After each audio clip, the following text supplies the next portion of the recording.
ബാലാവകാശ നിയമം ശക്തമാക്കി. കുട്ടികൾക്കു നേരെ അതിക്രമങ്ങൾ നടത്തുന്നവർക്കെതിരെ കടുത്ത നടപടിയെടുക്കുമെന്ന് അധികൃതർ വ്യക്തമാക്കി. യുഎഇയിലെ ശിശു സംരക്ഷണ സമിതികളെ ഓൺലൈൻ വഴി ബന്ധിപ്പിക്കാനും തീരുമാനിച്ചു.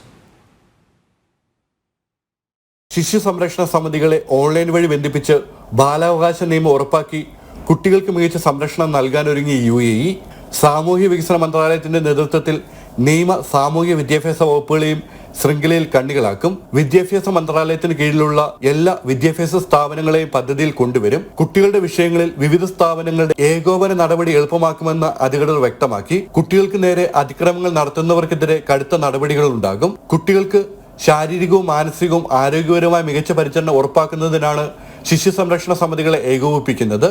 കുട്ടികളുടെ സമഗ്ര വളർച്ചയ്ക്ക് തടസ്സമാകുന്ന നടപടി അനുവദിക്കില്ല. അത്തരം കുട്ടികളെ അഭയകേന്ദ്രത്തിലേക്ക് മാറ്റി മികച്ച പരിചരണം നൽകും. ഇതിനായി ശിശു സംരക്ഷണ കേന്ദ്രത്തിലെ 45 വിദഗ്ധർ ഉൾപ്പെടെ 375 പേർക്ക് പരിശീലനം നൽകിയതായും അധികൃതർ വ്യക്തമാക്കി. നിലവിൽ 9 ശിശു സംരക്ഷണ യൂണിറ്റുകൾ രാജ്യത്ത് പ്രവർത്തിക്കുന്നുണ്ട്. ജനം, ദുബായ്.